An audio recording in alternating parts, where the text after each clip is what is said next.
Welcome back to How to Make It with Lily, everyone. Today I'm so happy to bring you all my favorite Halloween Dollar Tree DIYs I've done in one video. So welcome to your ultimate Dollar Tree Halloween DIY compilation videos of 2023. Let's get started. We're going to get started with the Halloween decorative plates, and these are super easy to do. All you need is your choice of plates from Dollar Tree, as well as these rub-on transfers that are in the craft section usually and or hanging by the Halloween items. This is also a wonderful project to do with the kids. They are going to have loads of fun with this. I want to apologize ahead of time with the formatting. It's not the best because something went wrong when I was actually downloading it to YouTube. I'm not sure what it was, but it's okay. We're going to chug along with this compilation. So what you want to do is take your image that you intend to transfer, cut it out carefully, keeping intact the transferred film. And then what you want to do is wash the plates ahead of time, give it a good scrub with rubbing alcohol, lay out your images so that you can see what your overall design is, and then we're going to start rubbing on the transfer images. Once you are satisfied with your overall design, you're going to take each individual design and take off the backing, which is the paper. Hold the design by the edges, making sure for your fingers not to touch the back of the plastic because otherwise the transfer will come off onto your fingers. And then what you're going to do is vigorously rub with your fingers on all areas of the image.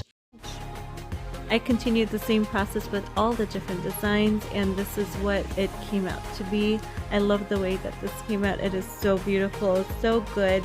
I love the vintage vibes going on, and it only took about 15 minutes. The first couple ones were just, getting used to it, but then it just went by so quickly, and I love how this came out. You can definitely Mod Podge this and just seal it up, but of course this is just purely for decorative reasons. I would not recommend for eating or anything like that, but make sure you make a couple of them, and you can put it on a mantle, put it on a table, a side table, whatever you like. Gave this orange pumpkin one to my daughter to do, and she loved it.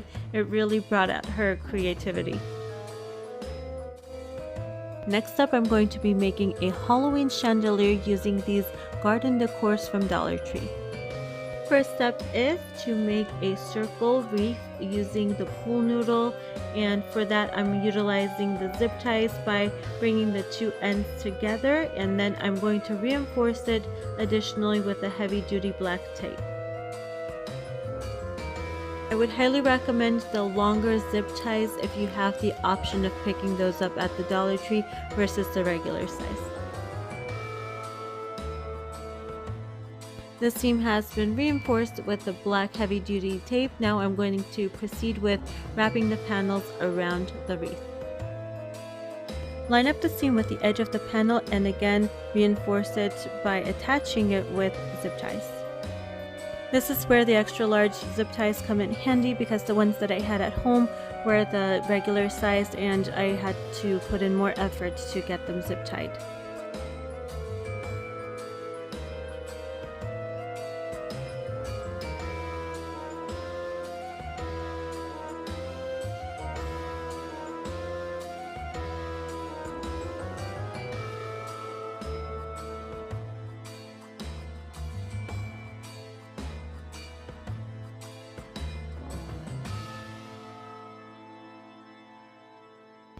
I went ahead and basically rocked the spikes back and forth, and they came apart very easily, and I did that to all the spikes. And then depending on the pressure points that you're going to have while you wrap around the pool noodle, you may need to cut some off.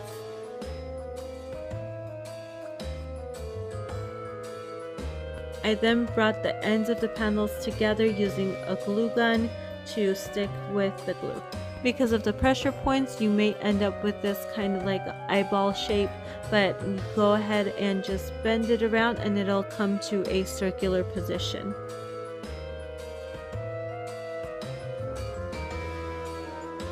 I also picked up about 3 of these interlocking links from the Dollar Tree store. They were in the same vicinity as the panels were. These worked great because I took a box cutter and split open the end, and it has a hole in it where I can just go ahead and hang it onto the chandelier and then re-lock it in. You can reinforce the lock by using glue as well. Now this part is completely optional. You can go ahead and make faux candlesticks to basically go onto the chandelier, and you can do that by marking the height of the candlestick that you like to have. And then I'm just simply using a paper towel roll here, and I'm just going to use a box cutter, cut that open, and then I'm going to be using a glue gun to kind of indicate like it's melted wax going down the faux candlestick, which I will proceed with painting and then putting a tea light in there. Now that is an optional choice. I'm going to also show you another option for this project, which I actually preferred over the candlestick, so I went with that. If you choose to do the faux candlesticks using the paper towel rolls, you can easily do this by putting a hole through either end of the roll and basically sliding in a zip tie in there. This is to hold the tea light so it doesn't fall down, and then cut off the excess. This additional part will then be hidden by the glue gun that we're going to use to mimic melted candle wax. This is what it looks like after I was done using the glue gun to mimic melted wax, and then I'm going to paint over this. You can paint the faux candlestick any color you'd like. I'm going for a light yellow color. Black is also an option. You may need a couple coats depending on the type of paint that you're using to cover the candlestick. The second option is to pick up 2 packages of the LED lights that the Dollar Tree carries. They carry the orange and the purple. I picked up one of each just to give you an idea of what it looks like with each of those colors on the chandelier. So right now what I'm doing is I'm taking the hot glue gun and pressing it against where the eye socket is, and this is just going to melt the plastic, so I'm going to put through the LED lights and it's going to look awesome. You can't see it now, but the plastic has melted. I'm just going to go ahead and open that hole a little bit more using scissors since the plastic is hot, and this is going to give me that hole that I can actually put through the LED lights. And I'm just going to go through the panels and do that for each skeleton. The light bulbs worked out perfectly because I was using 2 of the bulbs per skeleton, and then the third one I was just bringing it over and attaching it to the corner where the bone area is, or the corner bone areas I should say, and then the other 2 were going to the other skeleton next to the one that I already streamed the lights for. So it had a very nice pattern going to it, and the wires were not showing at all because I was able to hide it behind the panels. So here is how I strung up the lights. I did the 2 per skeleton, and then the third one would go to the corner, and then another 2 per skeleton. The third one would go to the corner, and then these are the battery packs for the LED lights. Make sure when you do put it on, you put it on facing I guess up where the screw is, so that if you need to change the battery, it's easily accessible. Because this project had so many pressure points, I decided to alleviate it by using another paper towel roll. I'm going to paint it black, and as you can see, it fits just perfectly, very snug, and it creates a rounder effect. I wanted to show you what it would look like with the faux candle, so you want to place it on top of the pool noodle on the corners where it would look best. And again, it's completely up to you. You can do both the LED lights with the faux candles, or you can do one over the other. I'm going to choose the LED lights for myself. I'm going to paint the paper towel roll black so it does not show in the project. I also chose to do a creepy cloth effect on the bottom of the chandelier, so I'm simply going to stuff this in between the pool noodle and the panels so that it will keep well. You don't even have to attach this with glue if you choose not to, so it's really optional. You can leave it open-ended where you can use this for another project as well. Here's what it looks like from the inside, but you're not going to see this because we have the creepy cloth to hide all this. And here is the final product, guys. I'm so happy as to how this came out. I cannot even explain. This is beyond what I was expecting. I love the addition of the LED lights. I feel like this is what makes the piece pop so much. I did it in the purple and the orange just to give you an idea of the look. And the creepy cloth really ties it all together. Here is a super easy way to make a crystal ball for Halloween. I picked up a strobe light from the Halloween decor section, and my store already had the Christmas ornaments out as well. I picked up one of these plastic ornaments, pulled out the hook. I'm simply going to glue it on top of the strobe light, and there you have it. When you turn it on, especially when it's dark, the strobe light starts to flicker and it creates a nice effect.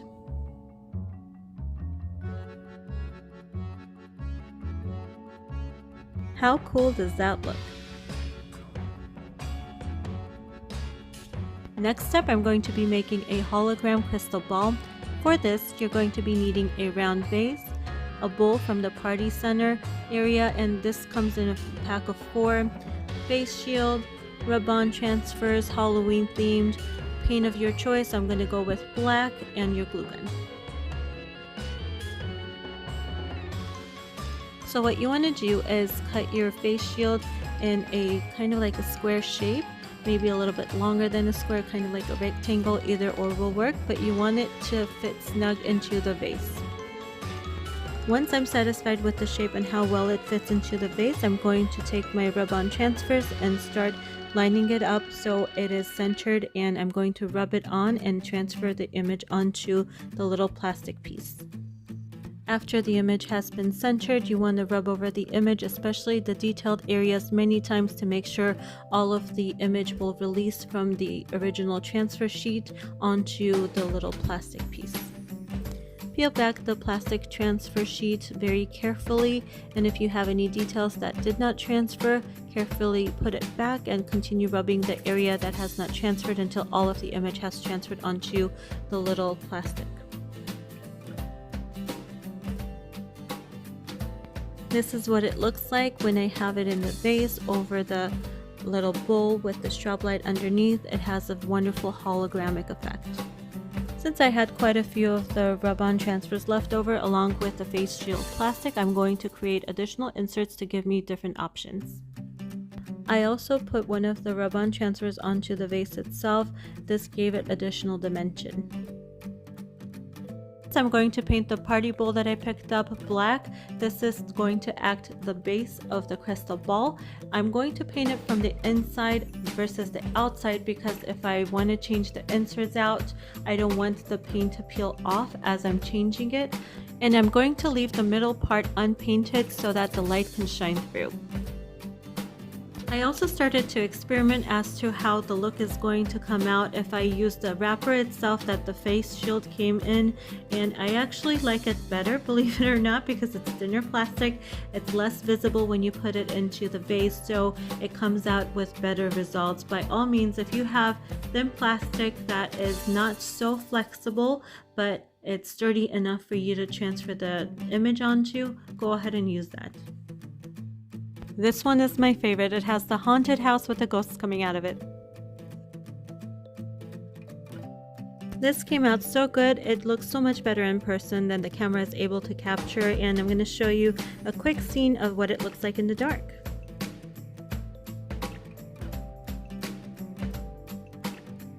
This one also came out great, and I really love all of them, so it's really hard to choose. And here is the cat with the cauldron. So cute.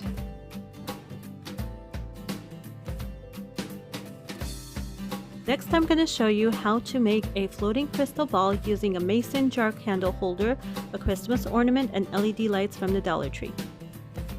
First, I'm going to take out the candle holder from the mason jar. That's the only portion we're going to use for this project. You can leave the mason jar to the side or use it for a different project. And then I'm going to take the hook out of the ornament, place it upside down in the candle holder, and then I'm going to stream these LED lights inside the ornament.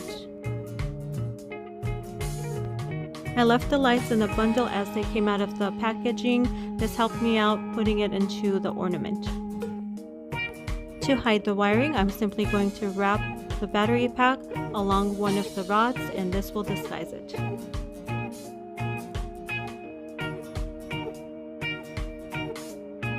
Place the ornament hook back in its place, and this will hold in the wiring. Then take a creepy cloth and disguise the rods holding the ball up, and make sure you leave room in the middle. Alright guys, this turned out so great. I'm so happy the way this turned out, and it was just the product of a couple of things lying around the house. I was just playing around with it to see what I can do, and I thought this would be such a cool turnout if it did work, and it did. The best part is you can change up the lights and it completely looks like it's levitating. I see in your future you're going to hit that subscribe button and the notification bell so you don't miss any of my uploads. Next up, I'm going to be doing a wonderful Halloween accent piece that you can hang around the house just to add up more flair to your Halloween decor. For this, you're going to need a picture frame and a card from the Halloween aisle. I chose this picture frame with sequences in there for added fun. You can also choose to paint the frame depending on the colors that you choose. I'm simply going to rip off the backing of the frame and take out the pieces so that I can customize it to fit my project. We're going to save most of these pieces so we can use it again in the project.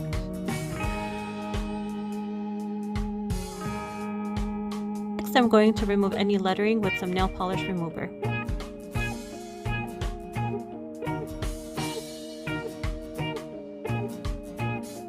If your frame has these styrofoam pieces, make sure you save those as well.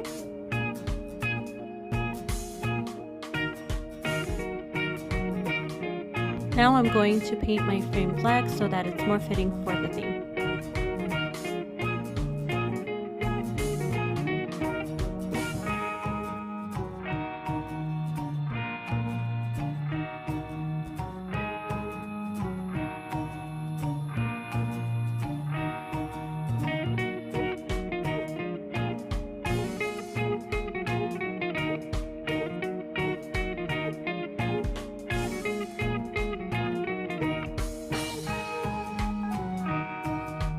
Then I'm going to cut the card to fit the frame. I'm simply placing the glass piece over the card to see what part of the card I want to keep and what part of the card I'd like to cut off.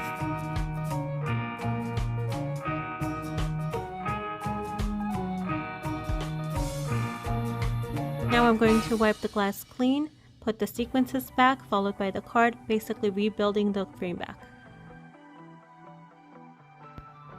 I put small bits of glue inside the frame so I can put back the styrofoam pieces to support the frame and the picture.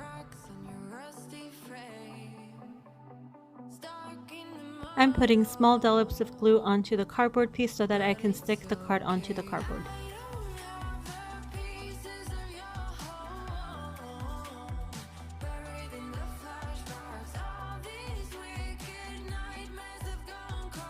Finally, I'm going to seal up the frame with some additional glue and place the ribbon back, and it's good to go.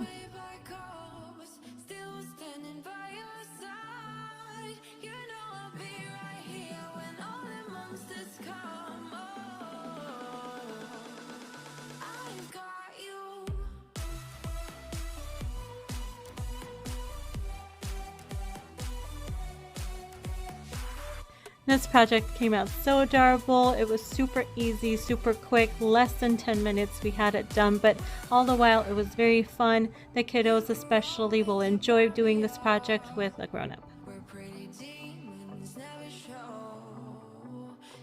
At the Dollar Tree, they had these humongous, gigantic eyes. I thought, what could I do with this? So a few projects came to mind, but I wanted my friend Frankie to have some fun in the action with Halloween as well. Frankie was not doing so good because he had been under a thunderstorm and suffered some damages, but he's under recovery. He liked the costume, I think, but I'm not entirely certain because he looks kind of angry. But anyways, Frankie enjoyed it, I think, and so yeah, it was super fun doing this too. Next up, I'm going to be doing a Day of the Dead skeleton head decorative. You can put this on the wreath or on the mantle, whatever you'd like, but it's everywhere. I think it's trending because of Coco. Have you guys seen that movie? I love it. My kids love it too. Super fun to watch and very creative, might I say. But what I did is I took one of the Dollar Tree skulls and painted it completely white. I'm taking my inspiration from this ribbon. I am going to paint it white and then do kind of the cheekbone features, highlight it with black. And by all means, you do not have to be super neat with this. That's another thing that I love about this project. It's very forgiving. So if you're not artistic whatsoever, you barely paint or anything like that, this is a good project to start off with because you can't really do wrong. So what I'm doing is I'm simply highlighting the eye sockets, the gum areas, and the cheekbones with some black to give it a nice contrast.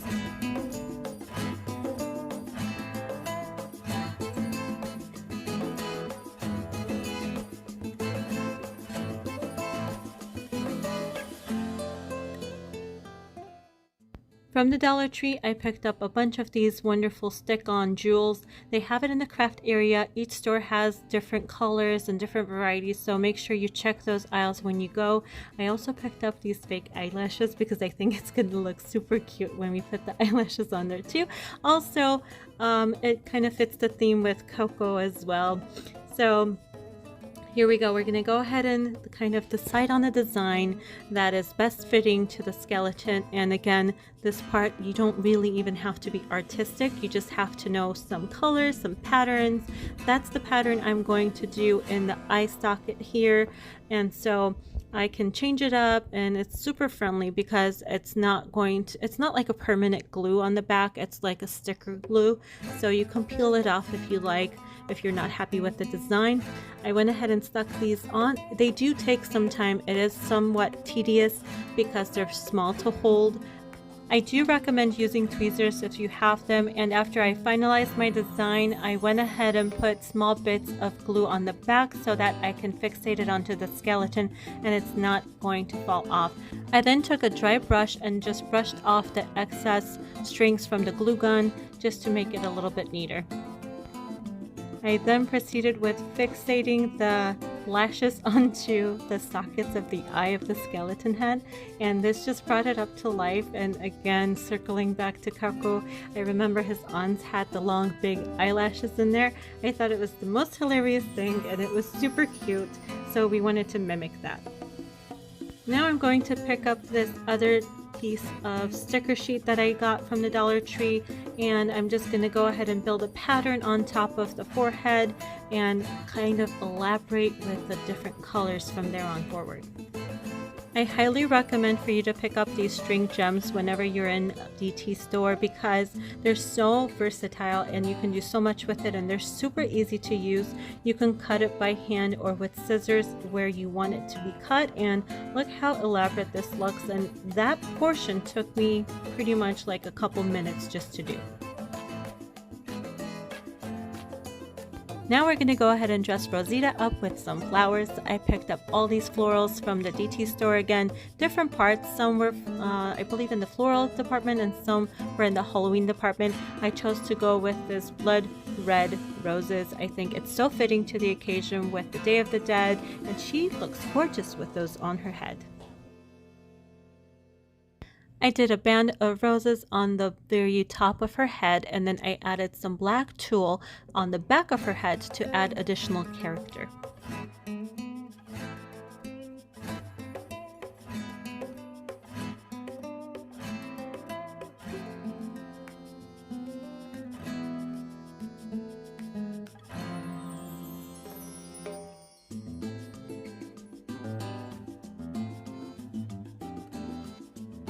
This came out so spot on with the Day of the Dead theme. I love how stunning it looks. The jewels really made it easy to work with, and you can really be creative with the jewels because there's so many different variations, so many different colors that you can choose from. You can really express the colors that you are going to have for a themed party or something like that. So give this one a try. If you do, comment down below and tell me what you liked. Let's jump into the next DIY project. We are going to be making a garland for Halloween using these cutouts from felt. So there's different variations you can buy at the Dollar Tree store. We are simply going to take these and put it on a glitter ribbon that I bought from the Dollar Tree Halloween decor section, and that's pretty much how easy it is. These cutouts also have little I guess pieces that you have to take out first, so you have the negative and the positive spaces for the patterns. So we have the pumpkin, we have the ghost, the bat, and the cat.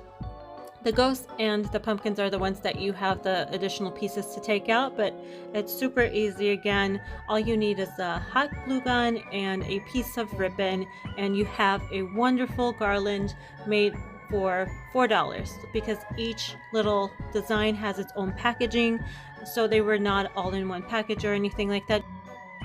So here we go. I'm just putting small dabs of glue where I want the patterns to stick on the ribbon, and I'm just spacing it out by eyeballing it. That's pretty much it. This is also a wonderful project to do with the kiddos, especially be careful with the glue gun if you do that. So make sure you have adult supervision at all times, and this will make for a fun project to work together.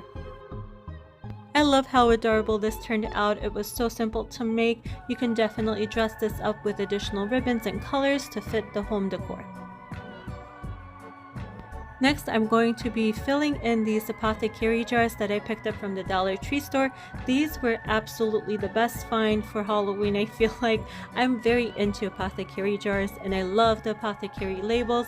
And the fact that these jars are already colored and have the Apothecary labels on there is an extra bonus. So I love that. We're going to go ahead and start off with some of the decorations here. So I'm going to use some of these small skeletons. I'm going to be using these confetti tubes that I found at the craft store alongside with some spider webs.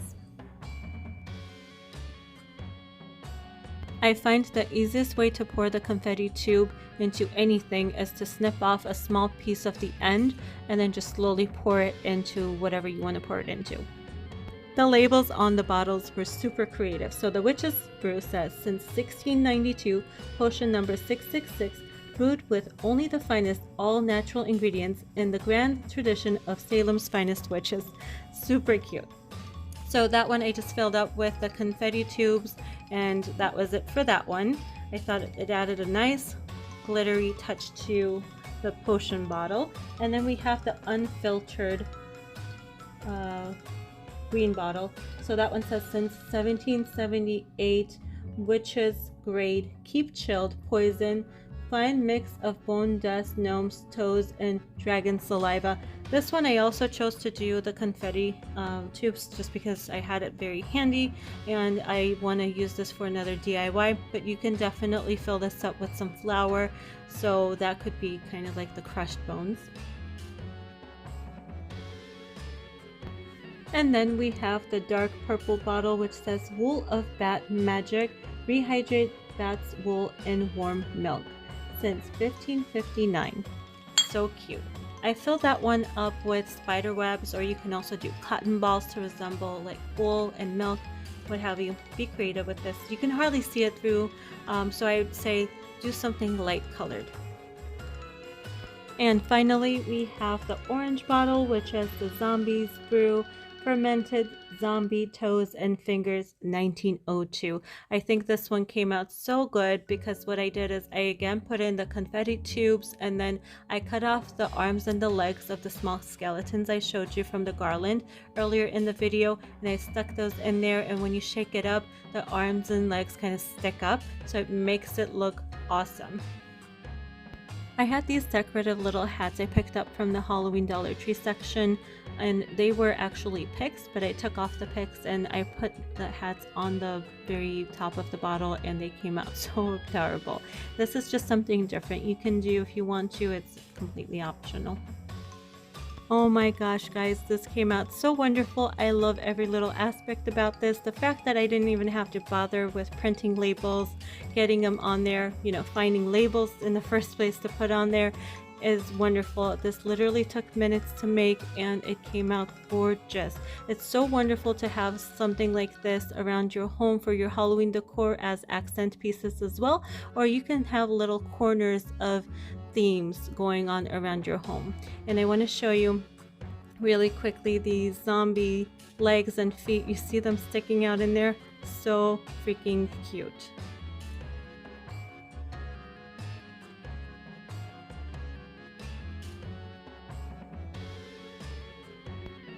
And just in case if you decide to do the hats on the bottles, this is what it would look like. So for this next project, I'm going to call it the Web of Lies. I was thinking about doing something with webs and nothing was coming to mind but Web of Lies. And then I went to Home Goods and Marshalls and I saw a few different statues with Hear No Evil, See No Evil, Talk No Evil theme kind of things. And then I said, you know what, that's probably a good one to do. So I'm going to position these little skeletons in the domes as Hear No Evil, Speak No Evil, Talk No, or See No Evil, Hear No Evil, Talk No Evil kind of a thing. And this would be kind of what they were guilty of, and they have been cursed of what they were guilty of in that position, and they died that way. So this project I thought was going to be very simple, but believe it or not, it took me a while to do because the skeleton arms have like a torque in them, so when you're actually positioning it, they just don't want to stay that way. That alone is not enough. They have this brown film all over the skeleton, and it slips off when you are gluing anything. So basically you have a slippery foundation to work on, so that's why the glue does not want to stay.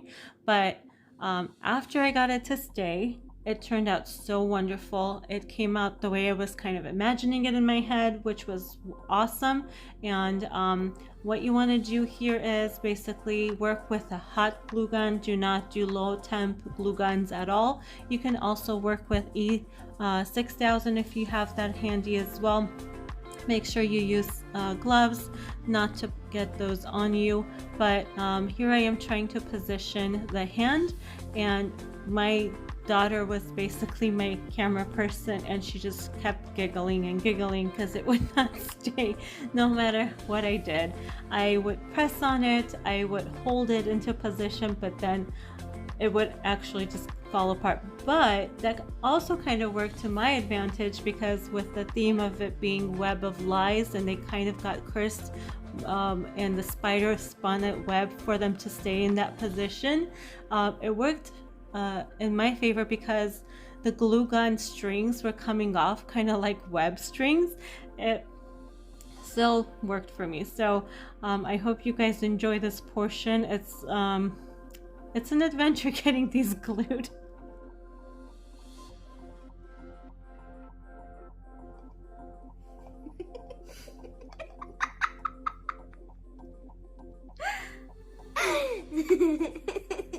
This guy just does not wanna. I'm not having it. He's like, no, I don't wanna. I'm not having it. So we're just gonna get Stanley all situated here, and then we're gonna put some glue over here. Stanley, can you stand? No. Well.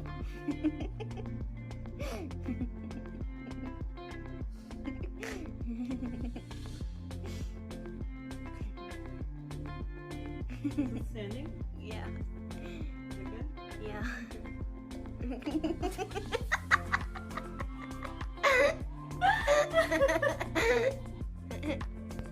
Love her giggles. We had so much fun making this despite the challenges. So that is another option that you can do, is just use the bottom portion of the dome and have your skeleton standing up in whatever position you want them to. But I just really wanted to encompass the feeling of entrapment for the Web of Lies idea. And so I wanted to put him in the dome and have him situated in there. So I glued him down and then nestled Spanish moss around him and then put on the dome for him to remain in there.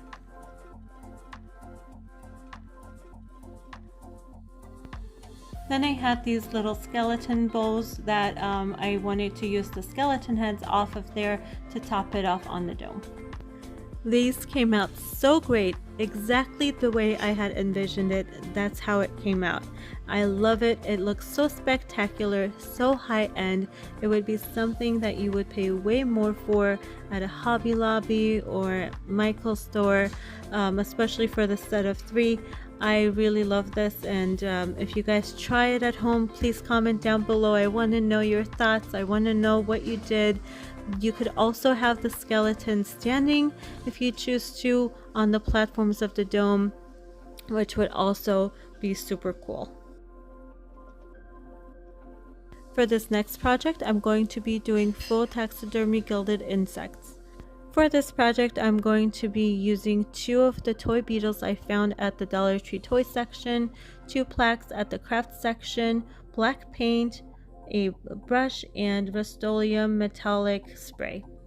I'm going to start off by spraying the beetles with the spray paint to let them fully dry. Then I'm going to go ahead and paint the plaques black and let them fully dry.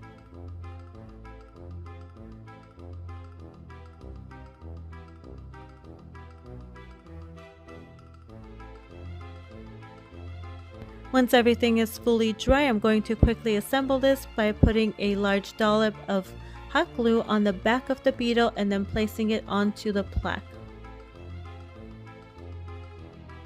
These came together so quickly you can't even tell it's a DIY. It looks super high-end. This next DIY project is super easy to do and the end result is very stunning. Dollar Tree is bringing out more and more of these laser cut designs. This one is out of wood and I love them because they are very nicely done. All you need is a coat of paint of your choice and it really brings out the details in them.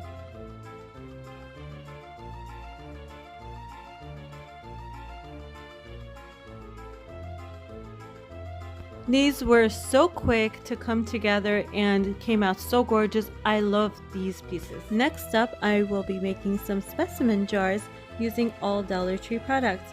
You're going to need mason jars for this, some of the Dollar Tree Halloween ornaments, tea lights. I have the multicolor changing ones, and Dollar Tree is bringing in these chrome skeleton heads or skulls this year. They have ones in white chrome and black chrome. I chose the white chrome for this project. So what you want to do is take the tea light and position it in such a way under the skull so that the button is easily accessible.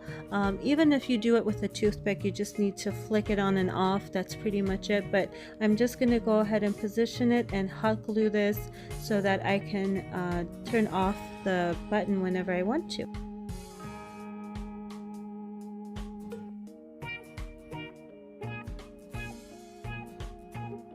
Next, I'm going to take one of the Halloween ornaments, particularly the one with the eyeball, and I'm going to remove the hook part of it, and then I'm going to cut off the neck. You want to exercise caution when you're doing this. This is made out of plastic, it is not glass, so it almost easily snaps off, so just exercise additional caution. And then I also picked up one of these mason jar adaptable lids, and this one is great for this project because it has a chain attached to it, which adds additional character to the specimen jar.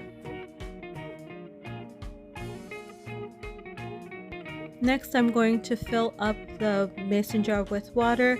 The eyeball was kind of bobbing up and down. It was not really sinking in, so I had to take it to the faucet and fill it up with water, as it was taking much longer for it to fill up with water when I was pushing it down with my fingers. Now comes the really fun part. I'm going to take some food coloring and put a couple of drops in the water so that the color will change. I love watching the coloring hit the water. It's just so mesmerizing. Give it a quick mix to evenly distribute the color. Then I'm screwing back on the chained lid, and then I'm going to put the skeleton with the tea light that I made earlier in the video on top of it. You want to make sure that does not touch the water, and here is what it looks like. This turned out so great. I love the look of it and I love the colors changing. It just adds another spooky vibe to it. I proceeded with making 2 additional mason jars, same exact way, and let me tell you guys, collectively this looks so awesome. I cannot begin to explain. Even if you wanted to split them up and put them in different corners of the house, it's gonna look awesome. I gotta say, this totally will take up your Halloween decor to a different level, and it's just so spectacular to see it. I love the green tint to the water. I love the changing tea lights. Super awesome. This next project is super fun as well, very easy to do. Again, I am in love with the rub-on transfers from the Dollar Tree store, so I found these in the Halloween aisle. It says, "I'm here for the booze." Super cute. And then this next one, it says, "Which way to the wine?" And the third one is going to be "Gals just want to have fun." I'll show you guys that in a bit, but what I'm going to be doing is I'm going to line up the wording first on the wine glass that I also picked up from the Dollar Tree store, and then I'm going to rub those on first, and then I'm going to do the ghost, and finally I'm going to do the part where it says the booze on the bottom. Because of the curvature of the wine glass, I can't fit it all at the same time, but that's perfectly fine. Even if it becomes imperfect, it's completely fine. No need to sweat the small stuff. We're just having fun with all this stuff. Again, you want to take your time in rubbing each word and make sure you rub it several times per section, just to make sure you have all the details on there. And when you carefully lift off the transfer paper, make sure everything has been transferred. If not, you can just put back the transfer paper and rub back on the parts that have not transferred yet. So it's very easy to do. This one was super sticky. I gotta say, it transferred very quickly. I think it's because it's glass and it's made specifically for glass, so it made it all the easier for us to do the transfer. Now I'm going to work on the final part, which says the booze, and I'm just gonna line it up to the best that I can so that it fits the whole theme, and transfer that on there too. And you're gonna be able to see in a second there's a slight crease on the ghost. I'm not gonna care about it. No need to sweat the small stuff at all. I honestly think imperfections really add more character to pieces and it looks more vintagey. So I actually love the way it came out. And now we're gonna move on to the plaques. I picked up these canvases from the craft section at the Dollar Tree store. They're 3 per pack, and I'm just gonna go ahead and use one for the time being. And I'm going to be using the transfers that says "Which way to the wine" onto the canvas. This one actually took a little bit longer to do because it wasn't glass that I was transferring the image on, so I had to rub it constantly for all the image to transfer onto the canvas piece. I didn't prime it, I didn't paint it. You can go for painting the background if you want to do that, that's perfectly fine. I just chose to do the easiest way possible. I'm going to be making these into hanging pieces, and I also wanted to keep the vintage vibe going with these pieces as well.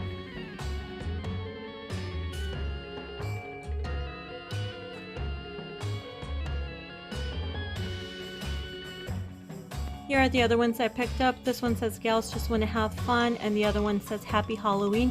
I'm just going to go ahead and repeat the steps that I did before to transfer the images onto the canvases.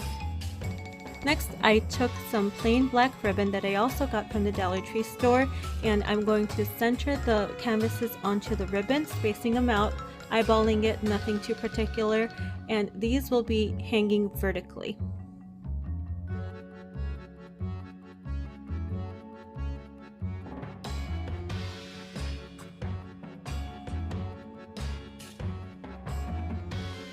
To finish off the pieces, I'm going to take the same ribbon, make bow ties, and put it on top of each piece.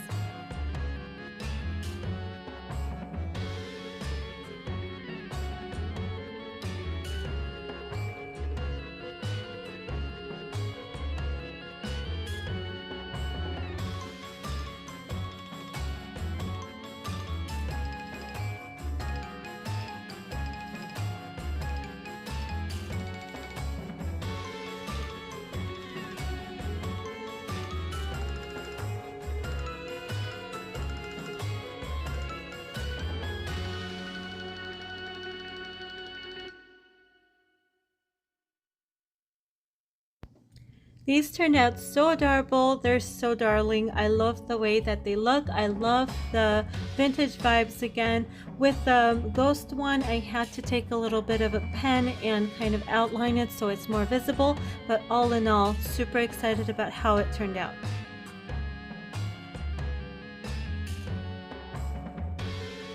This next one is another favorite of mine. I will be showing you how to make a wizard gnome using all Dollar Tree products. For this, we're going to need a party hat, any size will do, some felt from the craft section in Dollar Tree, as well as a mop head, specifically the one with the strings, and then a package of the pom-poms. I'm going to be using the green from the pom-poms packaging, and of course your trusty glue gun. You also want to pick up one of these witches hats from the Dollar Tree store. I made this one using all the Dollar Tree products as well, with the exception of the beard. The beard is faux fur that I went to the Michael's craft store and picked that up. And the hat is just going to make it all the easier for you. So what you want to do is take apart the party hat, especially the little glittery strings that they have attached. I'm not sure what they're called, I'm so sorry, but you want to take that part off and also cut the top off so that you have pretty much a blank slate to work with. Next, I'm going to place the witch's hat back onto the cone, and this is so I can plan where the beard is going to go, where the nose is going to go, and what part of the cone I'm going to be working on.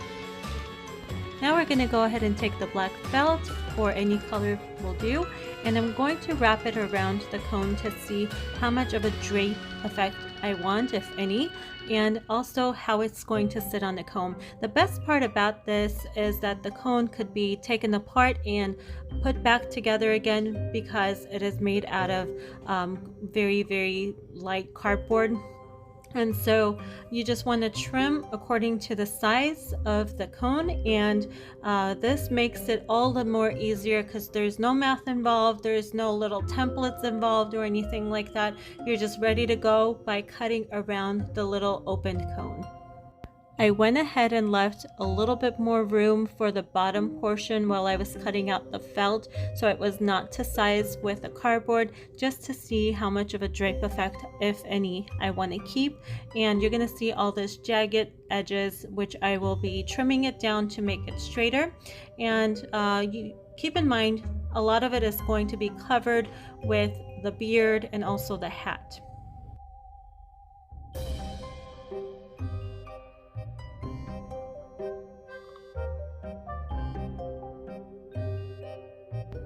I'm just straightening up the corners here, and then I'm going to take the cone and put small dabs of glue and glue the felt to the cone and basically see how it looks.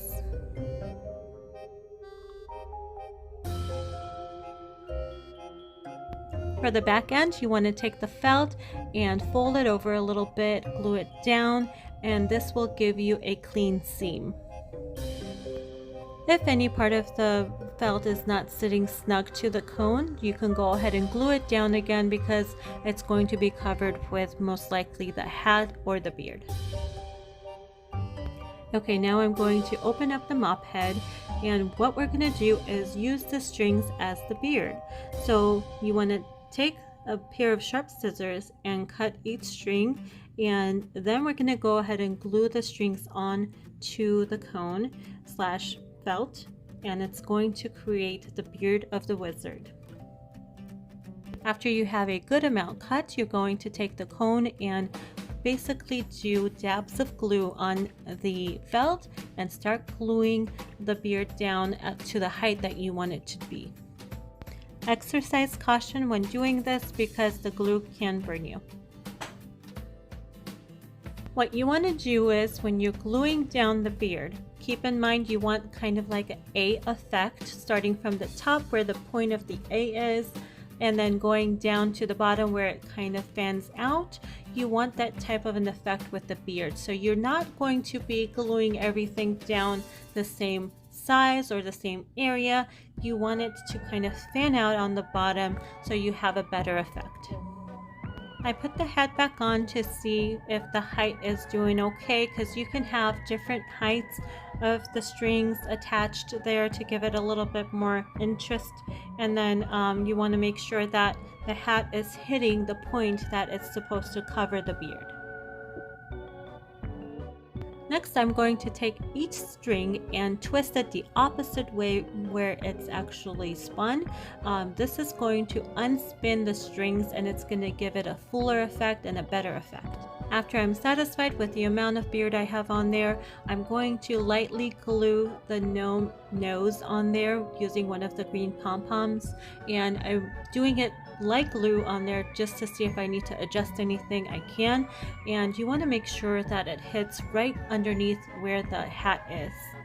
Now this part is optional. You can go ahead and make the arms or the sleeves of this wizard with just felt, but I feel like it looks better when I do this step, and that is I take some pipe cleaners and I twist it together. I took 3 of them and twisted it together, and then I'm going to shape it into kind of like an L shape, giving it some variance with the height so that the arm is a little bit longer than the hand.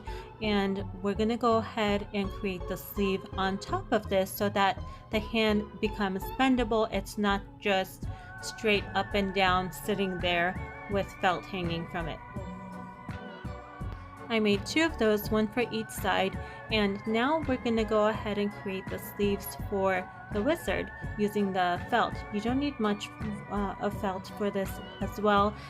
You just want to create a cone shape again, where the pointed end is going to be the upper arm, and then the wider end is going to be the sleeves where it rests on the wrists. Once you are satisfied with the shape and the height, go ahead and glue it down from the upper arm area. I'm going to put some of the green pom-poms as its hand. Repeat the same process for the second arm. See how adorable he is?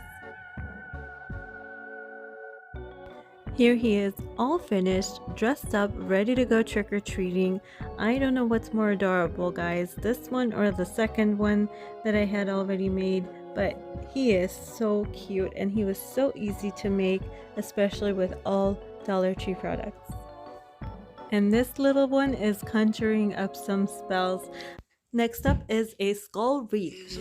This design was inspired by another YouTuber by the name of Michelle Smith Creations. I will put her link in the description box below if you're interested in checking her out. She's super creative as well, and I really think it is very important for us to credit those that have inspired our ideas as well. For this project, we're going to be needing a 14-inch metal wreath from the Dollar Tree store, pliers, black and white acrylic paint, felt pads, brush to brush on paint, your choice of mesh, a couple of skulls from the Dollar Tree, a beware sign from Dollar Tree, pipe cleaners, and your choice of ribbons. First off, we're going to go ahead and paint the skulls in white acrylic paint, and then the shadow areas we're going to go in with a black. I'm going to put a skewer that I also got from the Dollar Tree store from the underneath of the skull so that I can get to painting all the areas of the skull. And also I have a piece of styrofoam sitting around from a different project that I'm going to just put it on there for it to dry. Best part about this process of this project is it's very forgiving. You do not have to be super neat about it. All you do is just paint it and you're good to go. Here's what we have so far, and we're going to do the same with the second skull. Next, we're going to go ahead and cut our mesh out to 8 inches. I also picked up this crafting mat from the Dollar Tree craft section. It is precisely at 8 inches and it's very durable. You can cut on it, you can craft on it, wonderful buy. The amount of mesh that you decide to cut really depends on how full you want the wreath to look. I'm going to go ahead and cut at least 2 rolls of each of the colors. If more is needed, I can always go back and cut more. To speed up the process, you can definitely unroll 2 of the mesh rolls together, line it up to 8 inches, and then make your cut, but I just find it for myself easier to do it 1 roll at a time. Alright, so on the right side, you're going to see a 14-inch wreath that has not been cut, again from the Dollar Tree store. And then this one, I have cut the circle into half where we have 2 semicircles. Now we're going to glue one of the semicircles on the top portion of the wreath, which will go down to almost towards the middle of the wreath. To glue it down, make sure you use large dollops of hot glue as you hold down the metal pieces and wait for the glue to cool off. We're going to do the same process for the second semicircle, and we're going to hold down the metal until the glue has cooled off. Now that the glue has completely cooled off and the metal is stuck onto the frame, we're going to go ahead and take the felt pads and glue it onto the back where the metal portions are to make sure it does not scratch any of the surfaces that it will be hanging on.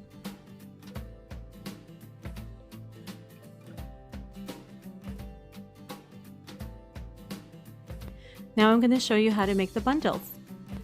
So if you observe the mesh, you will see the cleaner edges, and then you will see the raggedy edges where we made the cuts. You want to make sure you roll the mesh so that the raggedy edges are inside the roll and the cleaner edges are pointing outside the edges. I had cut all my ribbon to 8 inches as well, and then did a ducktail on them by folding them to the middle and going from one corner up at an angle, cutting it so that you have that V effect, which is called the ducktail.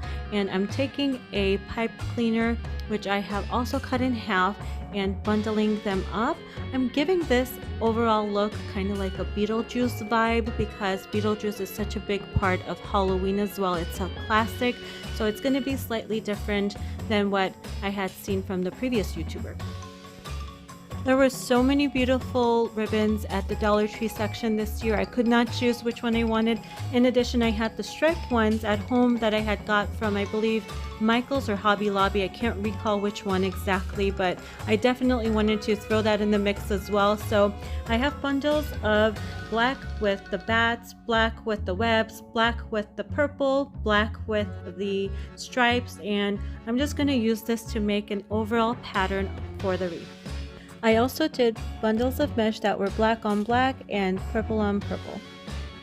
So I'm going to take my first bundle and I'm going to do the 2 middle rows of the wreath, and I'm just simply going to secure it on the end and tuck the ends of the pipe cleaner so it does not create any scratches on anything that is hanging. Now I'm going to grab the bundle with the ribbon, and before you start, I do highly recommend figure out a pattern that you want to go with all the different ribbons and the different mesh colors, because you do not want to end up with asymmetrical color schemes with the wreath.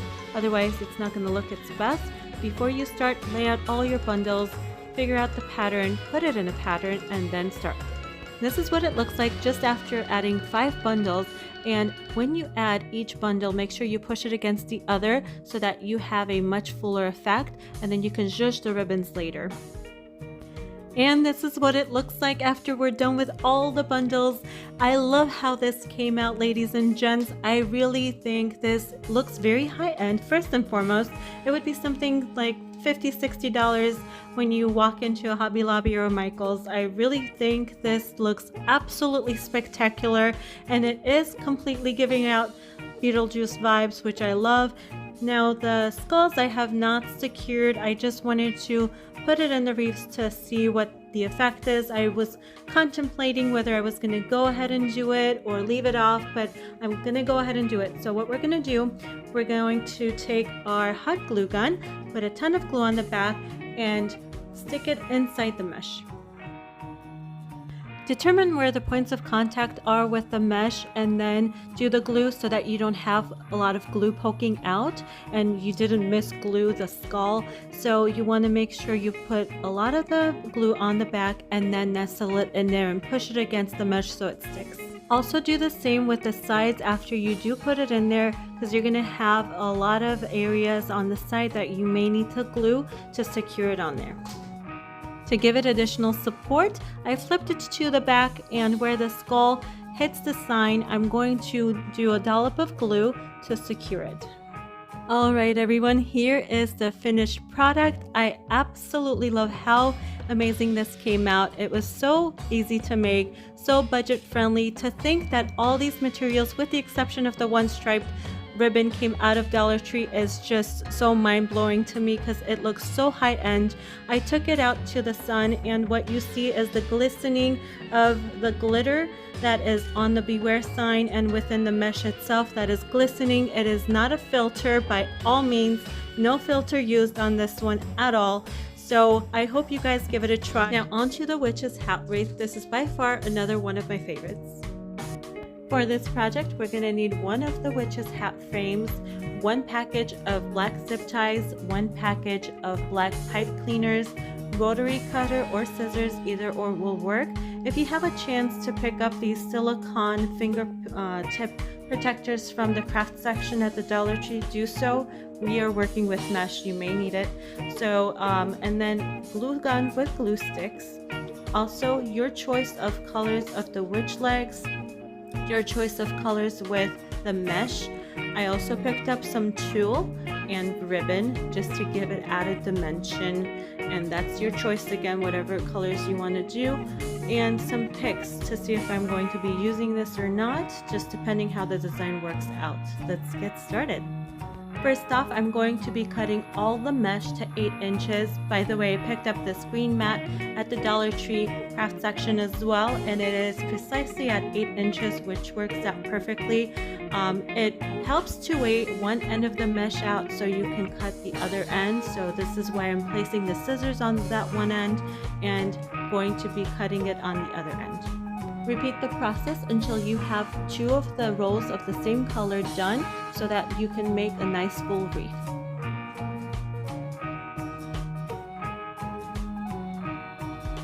When you get to the end of a roll, make sure you keep this cardboard piece because we're going to need that in the future.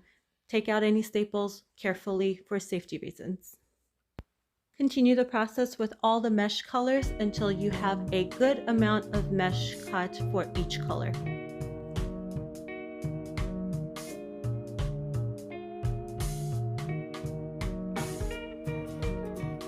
Next, we're going to do the same with all the ribbon, and how much you cut really depends on how full you want the wreath to be. You can cut as much as you want, and if you need to cut more, you can always do more later.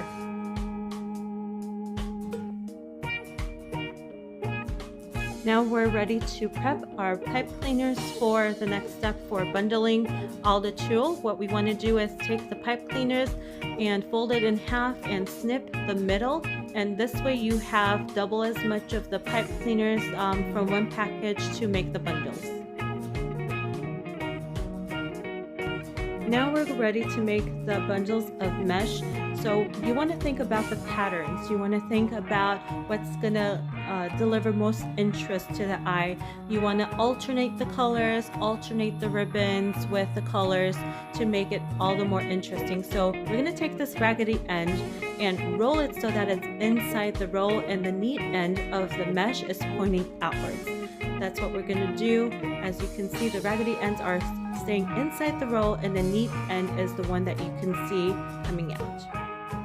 So here's an example of a bundle I'm going to make. I'm going to take a black mesh and do the same thing, roll it so that the neat end is pointing out and the raggedy end is inside the roll. Feel free to cut these random pieces sticking out to make it neater. And then we're going to squish the middle of the rolls, bring it together in our fingers, and then we're going to grab a piece of pipe cleaner and secure both of these pieces together tightly in the back.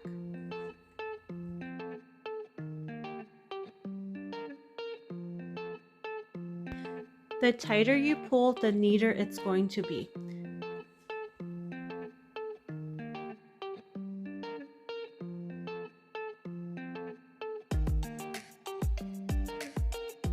The first bundle I made had the orange on the bottom and the black on the top. Now we're going to alternate the mesh so that the black is on the bottom and the orange is on the top.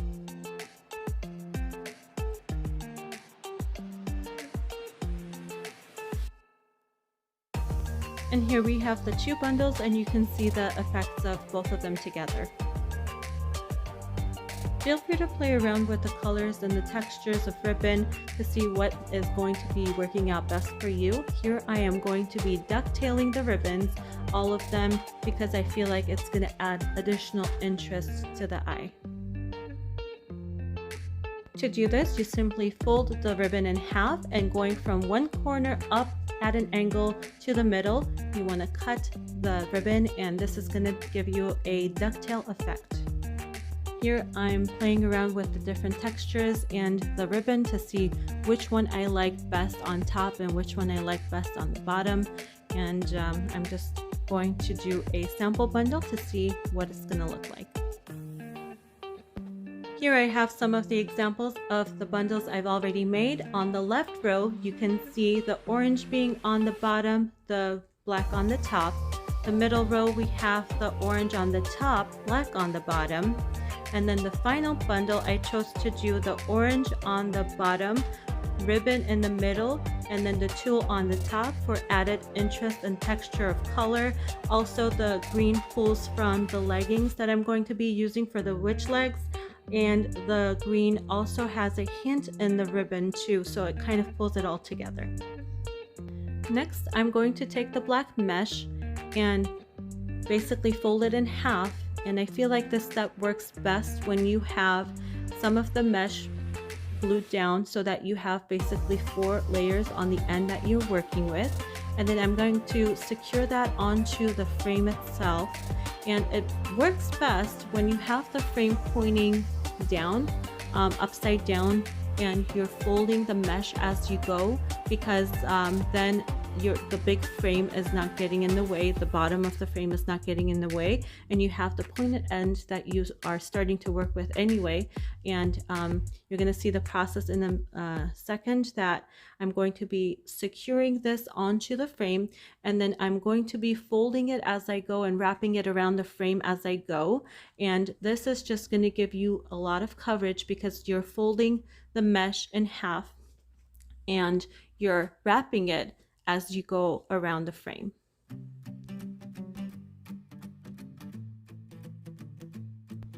Here's what I have so far, and I have just a little bit more to go.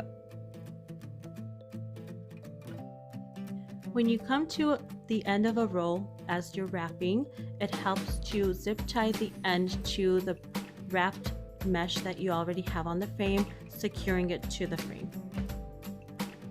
You can start off the roll in the same manner, and you're not going to be seeing these zip ties in the end because it's going to be covered with the black mesh. Here I'm starting a new roll of mesh, and what you want to do is flip the frame to the back and start off the new roll at the back. And I'm going to be folding the mesh in half again, securing it with a zip tie, and then cutting off the zip tie and continuing the folding process and wrapping process as we go. And it's not even going to show the zip ties. This is how much I've wrapped so far, and the zip ties are somewhere in between here. You can't even tell that there are zip ties as long as you cut off the ends. I finished wrapping the frame. This took about 2 rolls of the black tulle. Make sure you finish off at the back and secure it at the back with the zip tie again. Look how nice it looks. It's got this sparkly effect up close, so it's super nice and it gives you great coverage for the wreath.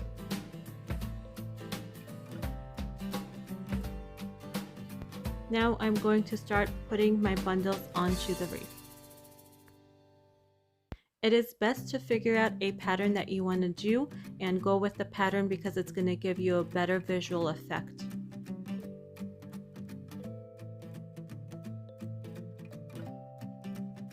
Grab your first bundle and secure it to the corner of the wreath.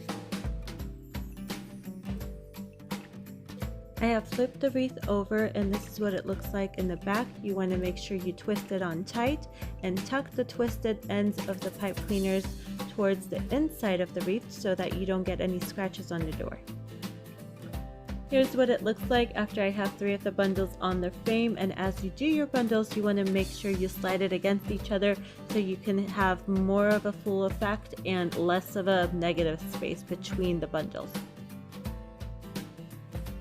I have flipped over the frame, and I just want to show you after you twist it on tight, you want to make sure you push it against the other bundles, and then you tuck in the pipe cleaners so that it's not going to scratch the surface of anything that you're going to hang it on.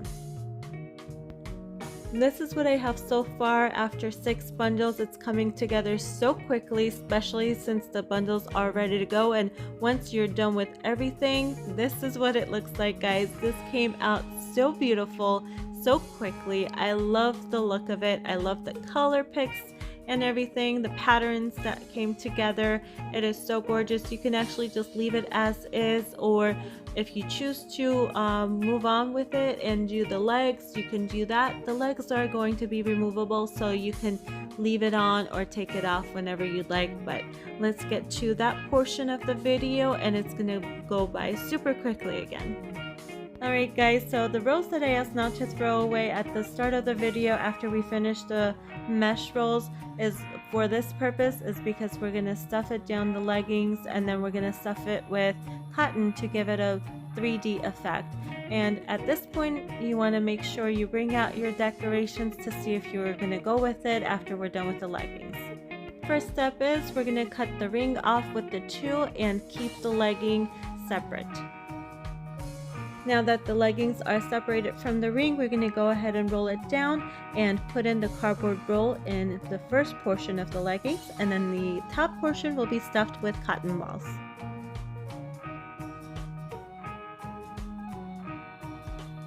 Leave about a couple of inches from the top empty so that we can glue it down and then attach the pipe cleaners. Make sure you have a right foot and a left foot, and when you are gluing down the leggings, you glue it from the back. Attach the pipe cleaner to the legging with some glue and roll it as you go. Make sure you exercise caution so you do not burn yourself. This is going to give us a clean edge to the leggings. Attach the legs to the bottom of the wreath and make sure you twist it on tight. Alright guys, and here is the final product. I absolutely love how this came out. It is so adorable, whimsical, has total hocus pocus vibes going on. I love the addition of the legs.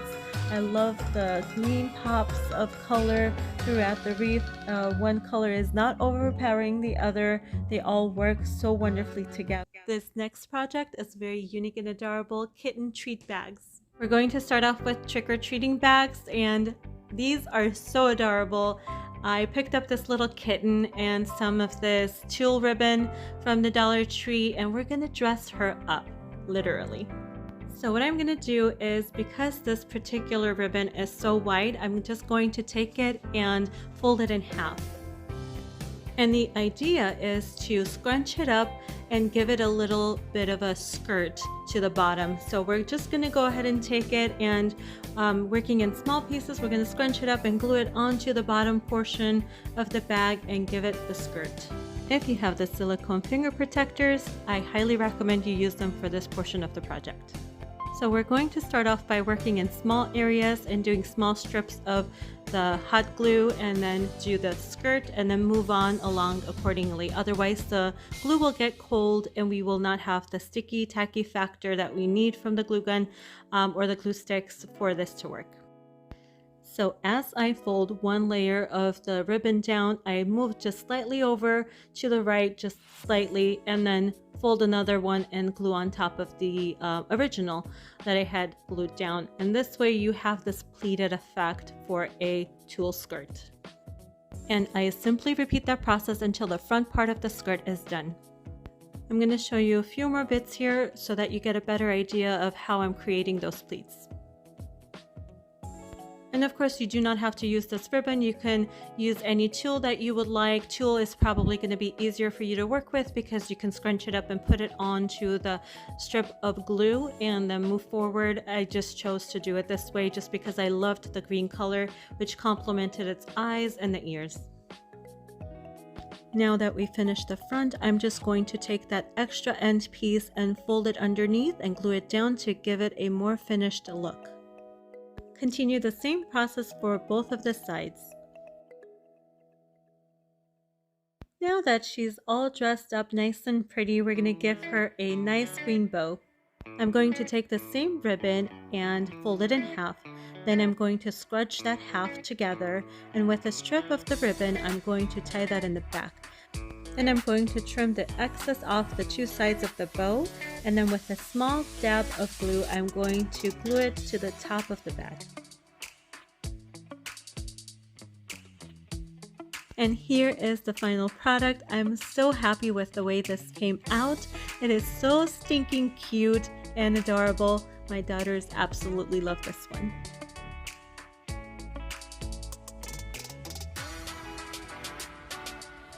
Next up, I'm going to make another treat bag, but with this one, we're going to utilize the lantern fringe, as well as we're going to need the witch's legs made of fabric and a tool of your choice. So first off, we're going to size it up and see how long we want the legs to be in proportion to the actual bag. So counting from the top black strip, I'm going 5 black strips down and cutting it from there, and then I'm going to save the ring and save the tool on the ring for later use. Next, I'm going to stuff the legs with cotton balls to give it a 3D effect. The easiest way to do this is to scrunch up the stocking and then do one cotton ball at a time and build yourself up as you go. This part is fun for the kiddos to contribute to, as it is safe and it's fun for them to do something and contribute to the project. Here is my little helper in action. So we're going to do the same process to both of the witch's legs until we fill it up to about 1/2 inch to 1 inch off of the top. We're going to leave that portion empty. And this is what we have so far. Now I'm going to take the legs and position them to the place on the back that I'd like them to be. I'm going to take a pair of sharp scissors and cut a very small semicircle in the areas where I want the legs to be.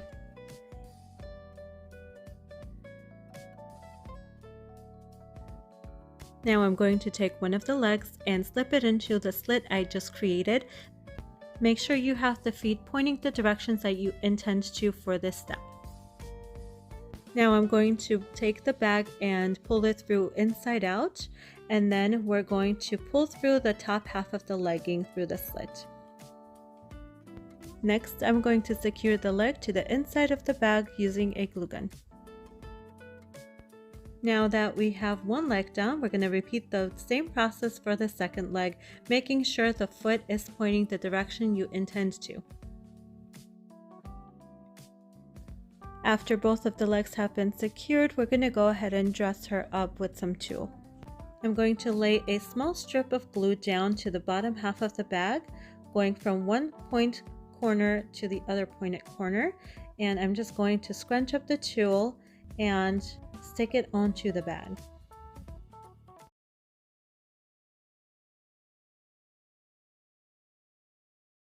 What it looks like. Now, because it looks a little bit bare to me, I'm just going to go ahead and do a second layer. You can do as many layers as you wish. It's completely up to you until you have your desired effect. Now, to give the shoes a finished look, I'm going to take the tulle off of the ring that we had on the leggings in the very start of the project, and I'm just going to take the tulle and basically on the stitch line where the leg meets the foot, I'm going to do a small dab of strip glue and then do the same thing, scrunch up the tulle and glue it down to that section.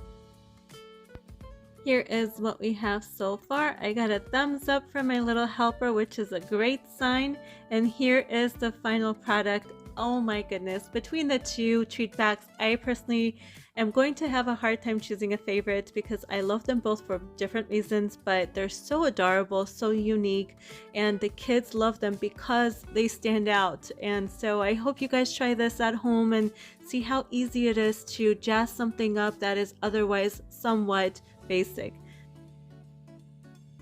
Next up, I'm going to show you how to make a skeleton candy basket tower.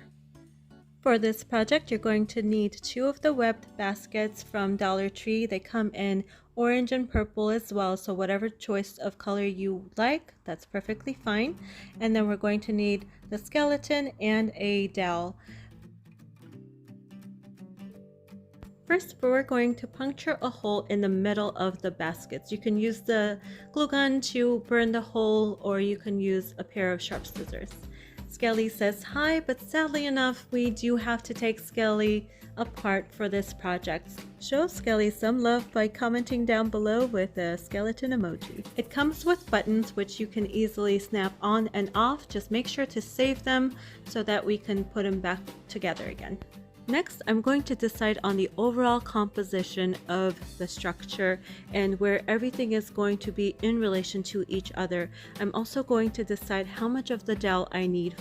Once I have decided on the overall layout, I'm going to take the dowel and put it through the middle of the basket and reinforce it with glue. You will need to hold the dowel down in its position until the glue slightly dries so that the dowel is standing on its own. I then glued the skeleton onto the dowel and I laid its pelvis area onto the basket to make it more stable. And this is what it looks like in the back.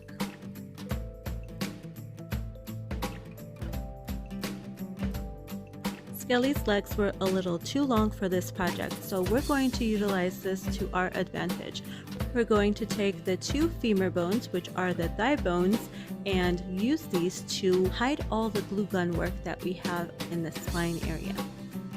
I took a pair of sharp scissors and cut the 2 rounded areas on the femur bones from the top and bottom to make sure that it sizes up to the back of the skeleton. And this is what it looks like with just the one on there. You can see how well it covers everything up and just gives it an overall finished look.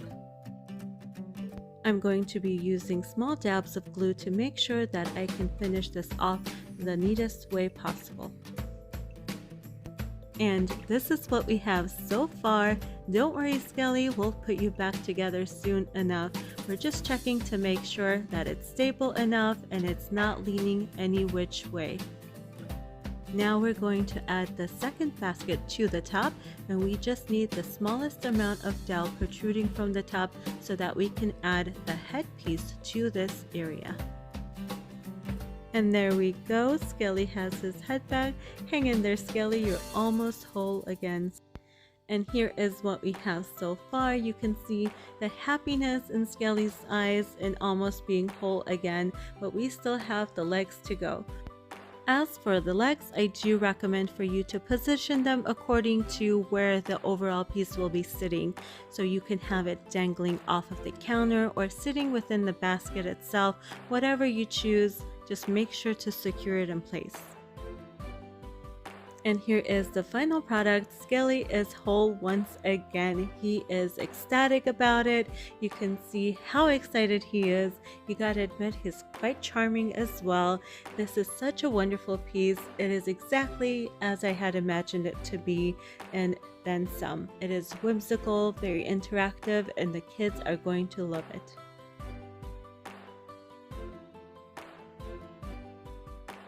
If you enjoyed Skelly, give his brother Charlie a try too. Charlie is one that we built last year, and all the kids loved interacting with Charlie's hands and positioning them in funny ways. It was so much more than just a candy tray, but we absolutely loved how this one came out. It was one of my most famous ideas and my most proudest ideas I've had for Halloween, so give that one a try. I'll link up the video above. The next project we're going to be making is a Witch's Cauldron candy bowl made from a carvable pumpkin from Dollar Tree. These pumpkins come in black and also orange, so it's completely up to you whichever when you choose. I also picked up a carving set that I'm going to use to carve out the top part of the pumpkin. I'm going to use the carving knife to carve the top of the pumpkin open. Make sure you exercise caution when you're doing this step. Now that the pumpkin has been carved, I'm going to take my green puff paint from Dollar Tree and going around the pumpkin, I'm going to drizzle it as if it is the witch's brew drizzling out of the cauldron. And this is what we have so far. While the puff paint now dries, we're going to touch up the white areas on the cauldron/pumpkin. Next, I'm going to take these metal binder rings that I found in the office supply section and attach it to the sides of the cauldron, and these will be the handles.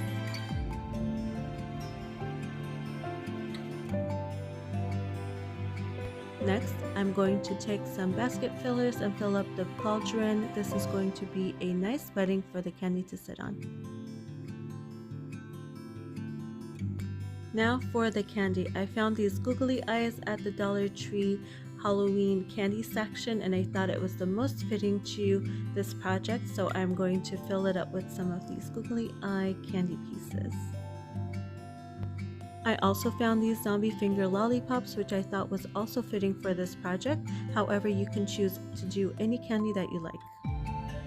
And this is the finished product. This came out so wonderful. I love the look of the witch's cauldron brewing over with poison and the eyeballs with the zombie finger suckers in there. This is such a fun addition to any Halloween decor.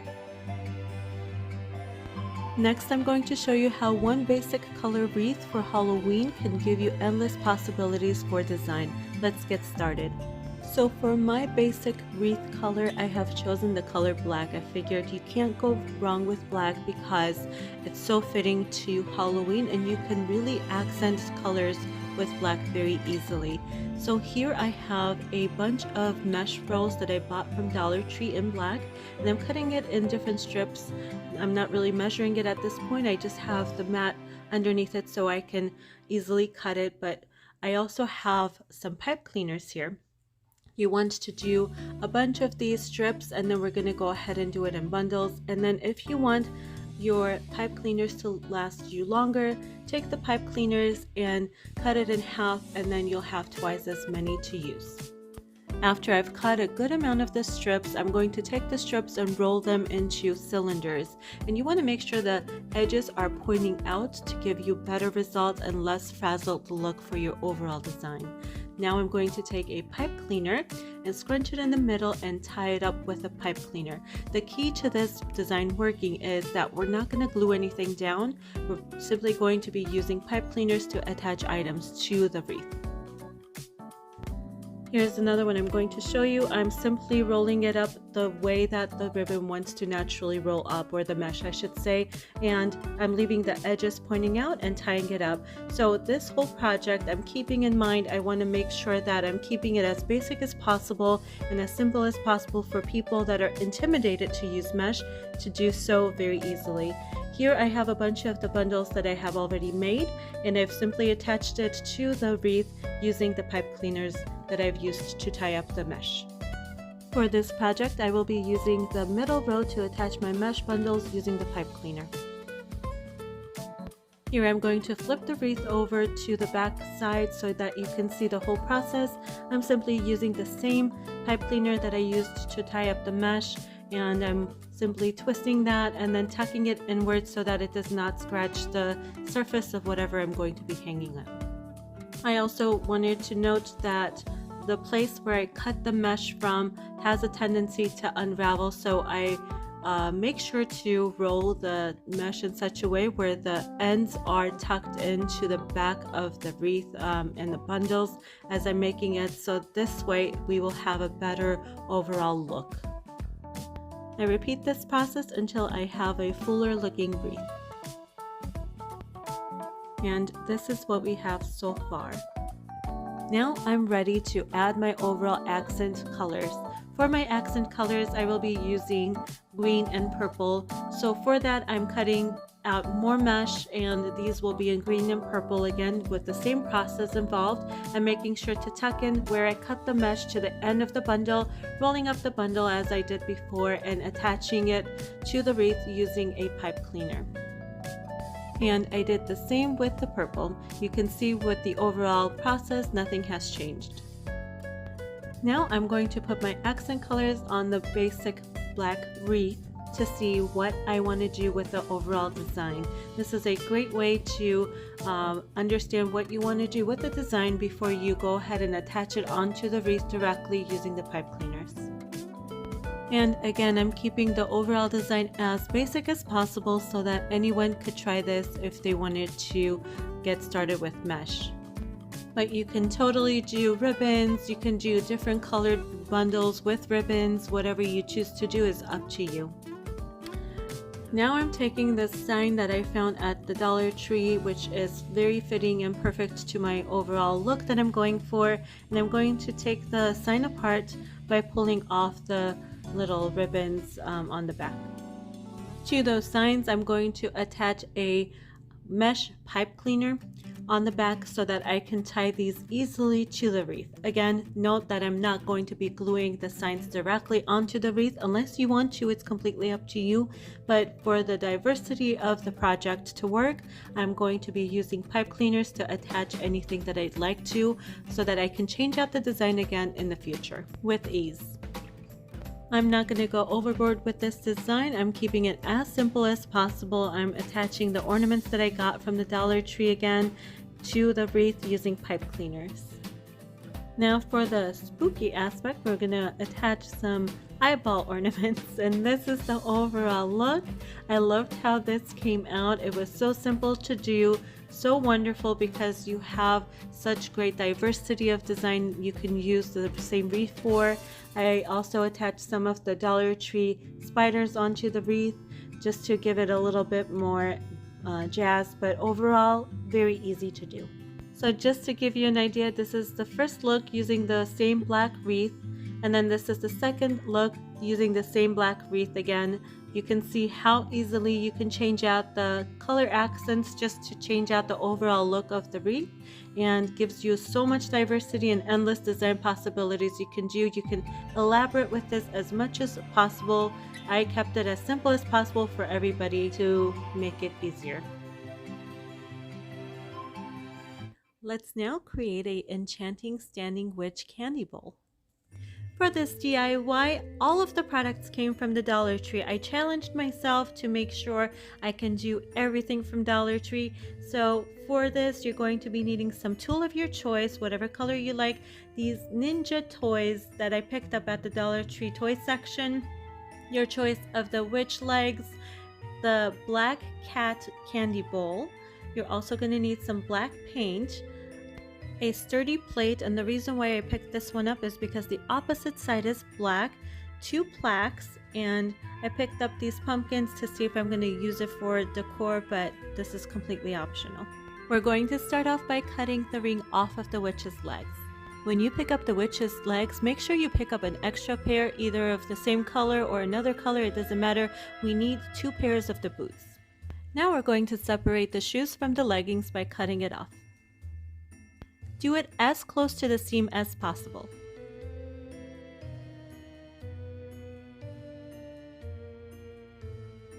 Now I'm going to take these ninja toys and insert it into the leggings. This is going to be the legs of the witch. I was going all over the store trying to think of what I can use to make it sturdy, and this was by far the best option.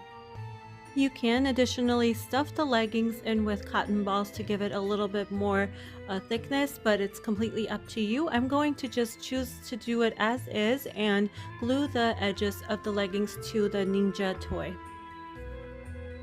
Next, I'm going to take the plate, and where the designs are, I'm going to use it as a guide for a straight line to glue on the legs.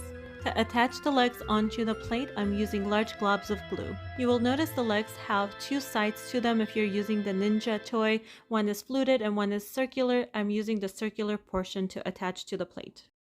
Make sure to go all around the leg with the glue to make sure it's secured. I'm going to repeat the same process with the second leg, making sure it's straight across from the other. Depending on the type of glue that you use, you want to set it aside and let it fully dry. Best to dry it overnight for 24 hours. While we wait for that portion of the project to dry, we're going to go ahead and work on the plaques by painting them black. Once you are done, go ahead and set them aside for it to dry. The drying time also depends on the type of paint that you use and how many coats that you end up using. I ended up using 2 coats, which really took about an hour and a half for it to dry. Now that the glue is fully dry, we're going back to the legs, and here you have an option of doing 2 colors for the leggings, or you can stick with 1 color. You can use the second color to kind of disguise the glue that is meeting with the leg and the plate, or you can just do 1 color. It's really up to you. Later on in the project, you will notice I end up changing my mind and going to the orange versus the green and black. I just feel like the orange for my overall design for my home will fit best. Now, because of the quality of the legging itself, you will notice when you take the scissors and cut it, you're going to have a lot of threads come out, of which you're risking the threads running down the legging and ruining it. So you want to take some of the edging and turn it inside, glue it down, and this will prevent the threads from running down the leggings. Next, we're going to go ahead and take the fluted part of the legging and glue that part onto the plaque. So the part that we initially glued to the plate is more of the circular part of the ninja toy. The fluted part you want facing down towards the plaque. If you happen to glue the circular part onto the plaque, no worries, just go ahead and reinforce it with additional glue and it'll be fine. The reason why we want to do the fluted area onto the plaque is because the surface area is larger, so it gives us more grip when we come to glue it down to the plaque. You will notice when you're trying to glue it down, it's going to be somewhat wobbly. So before you glue it down, try to find a spot on the plaque that it balances out, and keep in mind when you put in candy into the bowl, it's going to add heaviness, so it's going to balance out even more. Make sure that you find a good balance before you glue it down. Now that this is dry, we're going to go ahead and take the witch's shoes and glue it to the sides of the legs. And this is the reason why it's best for you to pick up 2 pairs of any other color if you'd like, because we're going to cut off the shoes anyway. The color is not going to matter, and we want both sides of the legs to be covered with the shoe. Here is where I changed my mind about the color of the leggings, so I'm just simply going to snip off the green leggings and pull up the orange ones. Once you have the shoes in position, glue them together at the corners. If you have globs of glue on the bottom, don't worry about it. We're going to go ahead and cover that up using some black tulle. To cover the globs of glue, cut out a strip of tulle, fold it onto itself a few times, and wrap it along where the glue is and glue it down. This particular tool that I picked up from the Dollar Tree is a glow-in-the-dark tool, so we're going to test that out later on in the video.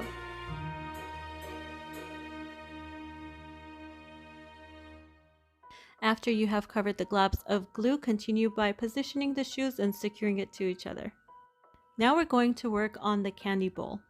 The reason why I chose this particular bowl is because it's completely black. We don't have to go back and paint it or anything like that, and it's very durable and easy to work with. So we're just going to take simple scissors and cut off the ears. Exercise caution when doing this step and take your time, making sure not to leave any sharp edges.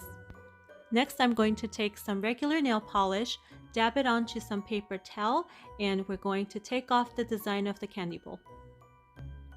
After doing this, I do recommend for you to wash it with some soap and water to make sure you have all the gunk off and just to make sure the candy bowl is clean. Now comes my favorite part. We're going to give the witch candy stand a skirt using some black tulle. You can use whatever tulle color you'd like, just make sure whatever you do use, it matches the plate, or you color the plate so that it doesn't come through once the design is finished. I'm simply going to take small amounts of tulle, pinch it between my fingers, and glue it down onto the plate. You can do as many layers as you like. You want to do this all around the plate, and you can definitely play around with different colors of the tulle, ribbons, do whatever you like. Just make sure you're layering it to cover up the plate. Exercise caution during this step, especially because of the tool material. You can easily burn yourself, so it helps to pick up some of these silicone finger protectors, and or if you have a rubber spatula at home, you can use that to press it down so you save your fingers from getting burned. After I was done with the first layer, I went ahead and added 2 additional layers so that it gives it a better volume and a better look. Without further ado, here is the final product.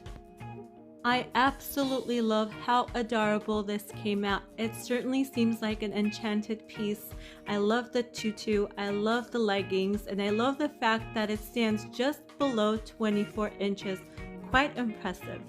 If you have kids, grandkids, nieces, nephews that come over for Halloween to trick or treat, they're absolutely gonna love this piece.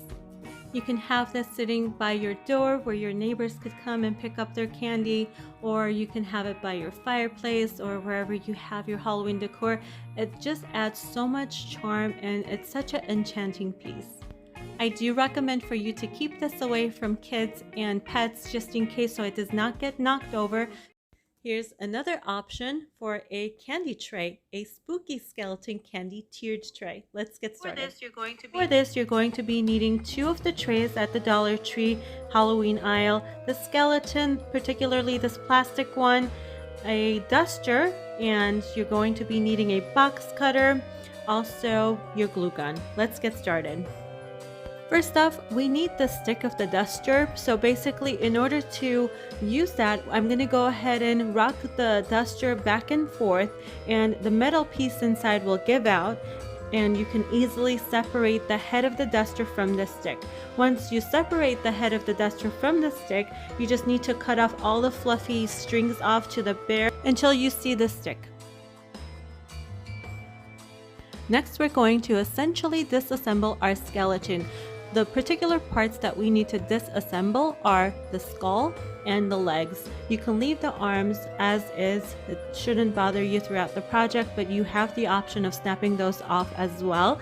So they come with little buttons that snap on and off. You would just want to snap it off and save the button so you can snap it on again. Now we are going to see how the stick of the duster fits the spine of the skeleton. This is specifically why I chose the stick of the duster when I was browsing through the store to see what is the best fitting option here, is because it is a plastic piece and it fits perfectly with the same size as the spine. Then we're going to go ahead and take the tray, and where that middle dot is on the tray, that's where we're going to try to do a small slit with the box cutter. There is a mat underneath my tray, so make sure you have something that is protecting your surface for cutting. Now that we have a small slit to work with, we're going to go ahead and take our glue gun and basically hold it against the plastic tray, and the idea here is to melt the plastic just about the same circumference as the duster stick that we just separated from the duster so that it could fit through the hole. You can also use a pair of scissors to enlarge the hole as it's hot from the glue gun, just to give it more leniency and flexibility. Trim off the plastic as you melt so that it makes it easier for you to put through the stick. Once the hole is the right circumference, the stick should pop right through. Now I'm going to take the skeletal body and see how this all lines up. We want just enough of the stick to protrude through the tray so that it will hold up the skull once we put it on there. But essentially we want the body and the arms to hold up the top tier of the tray so it looks like the skeleton is basically holding it up by itself.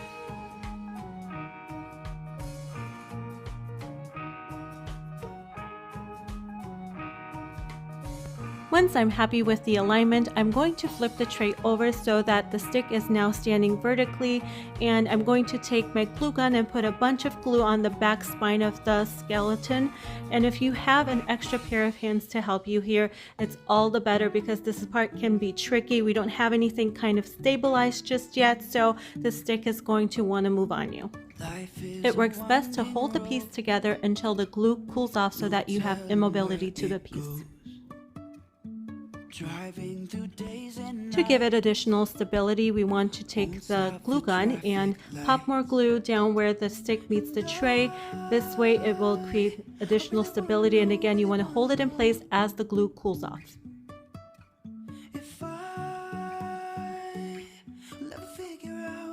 Once the piece is stabilized, I'm going to add additional support to the spine of the skeleton by creating a zigzag pattern with the glue gun, and this will hold it all in place.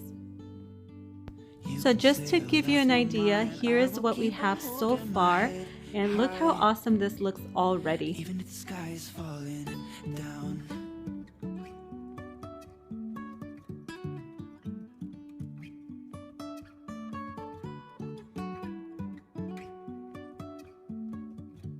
Next, we're going to work on the second tray. Again, you want to repeat the process with the glue gun by melting it where the hole of the middle of the tray is, and creating a hole that's big enough for the stick to fit through. This is where the pelvic area is going to essentially lie down on the tray. So here I've created the hole, but because this particular piece of the stick has where the duster met the stick before and we basically disassembled it, it makes it harder for it to stick. So you want a lot of glue on this area, and then additionally I took a plastic piece that I had lying around the house and attached it to the bottom so that it could create additional support. Here's what it looks like, and this piece is actually a salad to go box that I had, and I usually save the lids for painting projects. I hate to waste plastic and save pieces if I can, so that's pretty much what I have over here. Here's what we have so far. The piece is coming along very nicely. Now we need to stabilize the pelvic piece onto the bottom tray for additional support. You just simply want to take your glue and put glue on both sides and stabilize that. Even if the sky is falling down.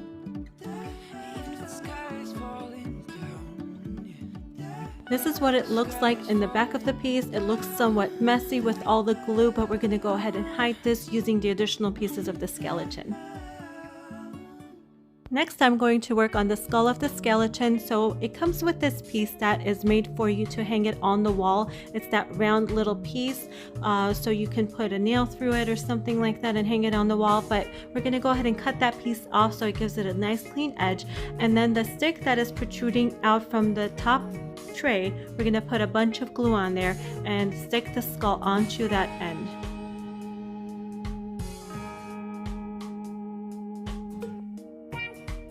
Now I'm going to work with the legs of the skeleton, and because they were pretty long, I've decided to just work with the piece that has the foot attached to it and finalize that portion for the piece. And I'm going to use the upper piece of the leg to finalize and give it a better look on the back of the project. Because we have so much glue on the back, these pieces would be wonderful to hide it all.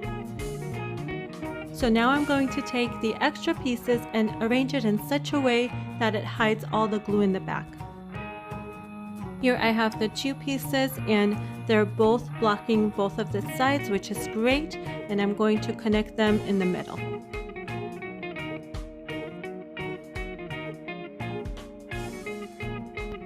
I had the smaller piece that I trimmed to fit to the bottom of the back of the project. This will give it additional finished look. And this is what we have for the back of the project. You just want to clean up all the glue and the glue strings and it'll look wonderful.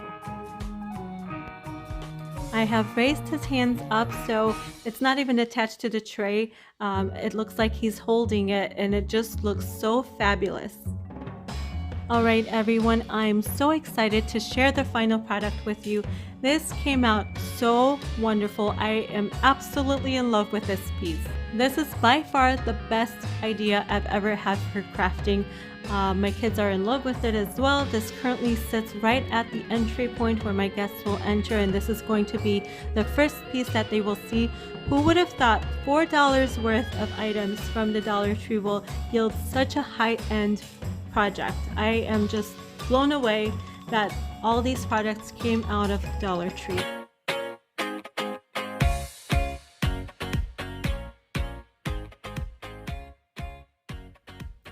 Welcome back to How to Make It with Lily. Today we're making it trendy with instant Instagram Halloween nails. To get your nails ready, you're going to need a pack of impressed nails. This is my little secret when I'm on the go, have no time for the nail salon, yet I have somewhere to be or a party to get to.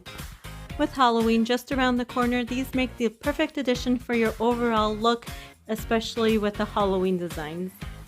You can pick these up at your local drugstore, Walmart, or Ulta. Ulta recently came out with the OPI contracted colors. They have a great selection to choose from. This video is not sponsored, but strictly reflect my own opinions. So if you want to give it a try, go for it. I like these because you don't have to super glue it to your nail bed and possibly damage your nail bed. They come off pretty easily. Just make sure you follow through the directions and read it through and go through the process. First off, we want to wash our hands and then take the swab that is supplied in the packaging and wipe down your nails to remove all kinds of oils and residue. Next, you want to open up the packaging and lay out all the nails according to size. You're going to have different sizes in there. You want to try them out and see which one is the best fit. Each package comes with 30 nails. In addition to the different sizes that you have to choose from, you also have different designs and different colors. Once you have them all laid out, you want to start by sizing them up per finger. When choosing the best fit, choose the ones that fit the nail the most. Make sure it is not covering the cuticle or the nail bed. Separate the nails that fit the best and lay them out according to finger. Next, we're going to file the tip of the nails. You will notice a little nodule of plastic sticking out on most of them, not all of them, but most of them. And this is where the plastic was cut. We want to just reduce the sharpness. The file also comes with the packaging. Now it's time to get these on. You want to make sure you start off with the hand that you do not use the most, and you're starting from the pinky of the hand that you do not use the most. The nails come with an adhesive glue on the back, so all you have to do is peel and stick. If you notice, when you first put it on, it is not completely straight. There is some wiggle room with this, which is great. You can just simply carefully take it off and reline it and press it back on. I find it best to do it right before bed when I have washed for the night and done my night routine. And the reason is because the less you expose your nails to water, the more adherent it will become to your nails and it will last longer. I do recommend, if you're going anywhere, for you to put the pack in your purse and take it with you just in case if any of them do fall out. This way you can just easily replace them. And in a matter of minutes, you have your instant Instagram ready Halloween nails. On to our next project, I will be showing you how to make a haunted village centerpiece for your table. For this project, you're mainly going to be needing some houses from Dollar Tree, as well as some plaques where we can put the houses on, and some foam with black paint. But the number of houses really depends on how long of a piece you want to make this. I'm making mine pretty long. It's about a 4-feeder. So I'm going to be using 20 houses all in all. So the first step is to paint all the houses the color of your choice. I'm going with the black because I really love the black silhouette look of haunted houses, especially these laser cut ones. And as you can see, I have my wonderful little helper here helping out with this. We will be painting both the front and the back of the houses. Once the houses have been painted and dried, I'm taking about 7 of the floral foams that I got from Dollar Tree and lining them up in a straight line back to back. Next, I'm taking the boards and I'm placing it on top of the foams so that I can see the overall layout of the design that I'm going to be working on. Just to give you an idea, this is what we have so far. Once I have determined the overall layout, I'm going to go ahead and glue the foams down onto the boards. It is important to note during this step, I'm keeping both of the boards separate so that I can easily deconstruct the piece once I'm ready to store it away. For this project, I also picked up a couple of these garlands. I'm going with mostly the black and silver. I picked up the purple just to see which one I'm going to be using, but I'm going to share with you why it's important to use these garlands at a later time in the video, as they're going to serve a different purpose as well. So I'm also going to be laying out my houses against the foam board just to see what type of a layout I want before I glue them down. Next, after I have determined the layout of the houses, I will be gluing down the dowels to the edges of the board, making sure that they don't peek out of the houses. And if you do not have dowels, you can definitely use Jenga blocks from the Dollar Tree toy aisle to do this process as well. And this is what we have so far. It is also important to note here that I'm choosing to do the same houses one across from the other, and you will see the purpose of that as well.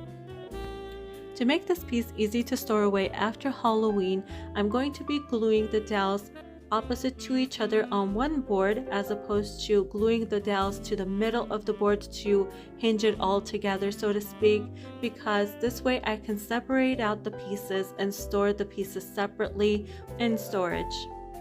By doing this, you can see how easily you can bring the pieces together or take them apart.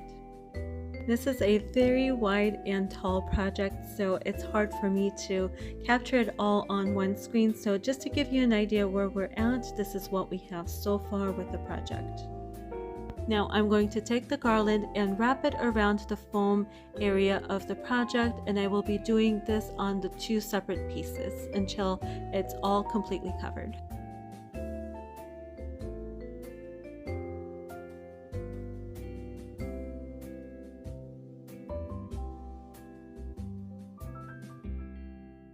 Next, I'm going to take the black paint and paint the dowels black to give it a more finished look. I'm also going to touch up the edges of the houses that we missed during the painting process.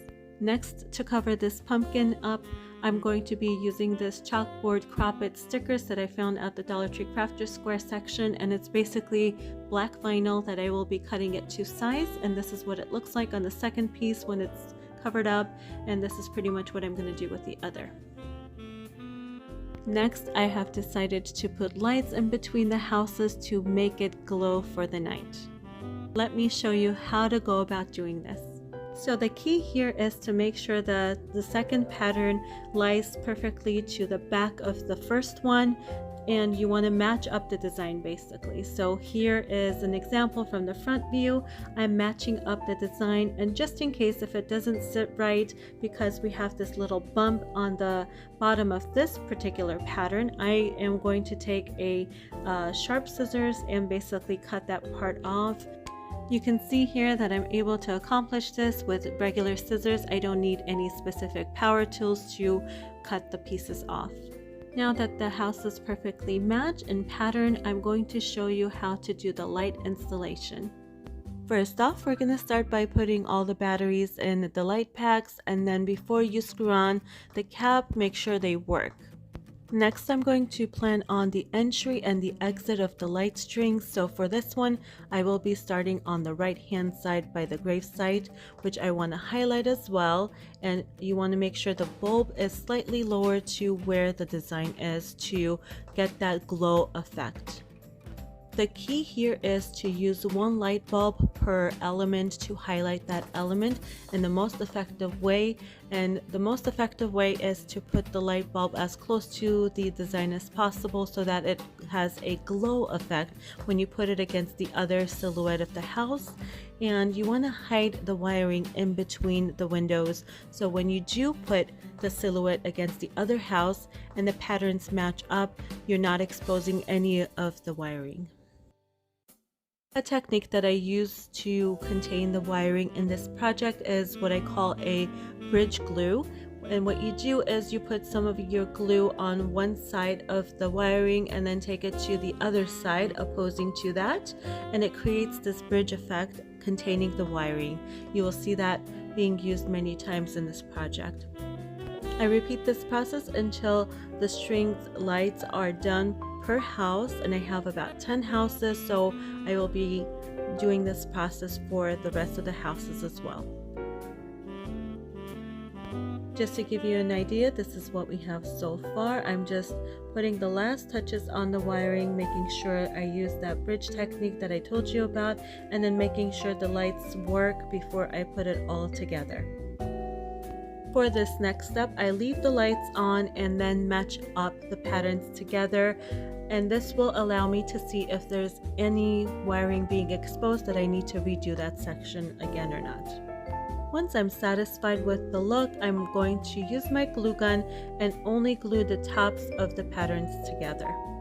I'm not entirely sure as to why, but on camera the lights look blue when in reality it's very much purple, but either way it looks good. And if you put your patterns up together correctly and you don't have any exposed wiring, this is what it should look like. You see all the highlighted effects of the windows and the eerie glows that it creates, and I love this effect. So I'm gonna repeat this 9 more times because I have 9 other houses to do. As for the decorations, I found these wonderful adhesive felt pieces to use, and it comes in a pack of I think 20 pieces, and it has pumpkins, bats, as well as ghosts in it. I will be only using the ghosts from this pack. I also found a pack of wooden bats that I will be painting in black to use for this project. In addition, I also picked up 2 of these styrofoams where we're going to paint it as black, and then they will have trees on top of them. So we want to make sure everything is coherent with color. And I have my little helper here, as you can see, helping me do this. This is a great place again for the kids to get involved with painting.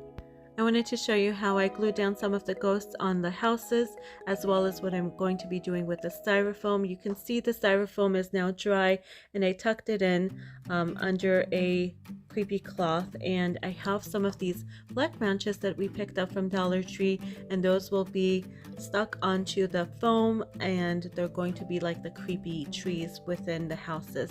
And then some of the ghosts you can see are peeking out of the houses, and some of them are outside of the house haunting the village. So it's really up to you what you want to do with these. There's so many ways you can go with it. You can go a different direction completely and do skeletons.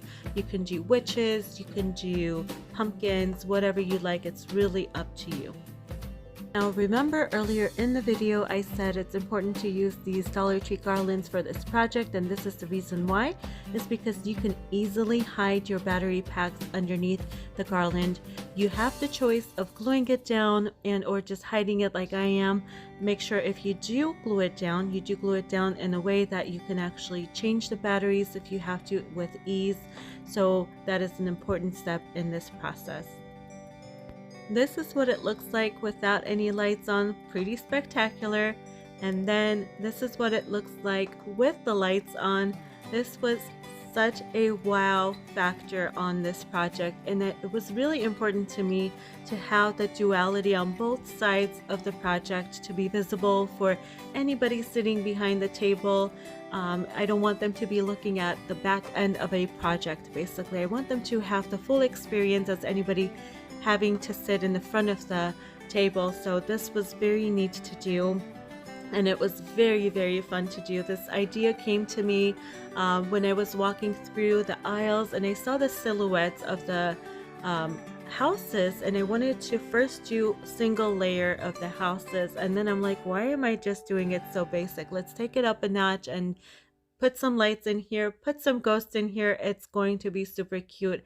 And look at the length of this piece. It's about a 4-feeter, and again in the middle section this all easily disassembles for storage, so that's another added benefit. But look at this guy, he's so cute, and I love the ghosts. They came out wonderful. My favorite part is when the lights are all off and the piece really comes to life.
Well, friends, I thank you so much for joining me yet again for another spectacular Halloween project lineup. I hope you get to try some of these projects yourselves and see how wonderfully easy it is to do them.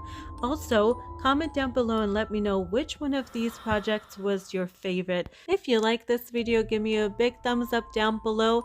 Also, if you haven't subscribed, hit that subscribe button, it's free, and don't forget to hit the notification bell. All these actions help in the growth and support of the channel. Thanks for watching, I'll see you back for another.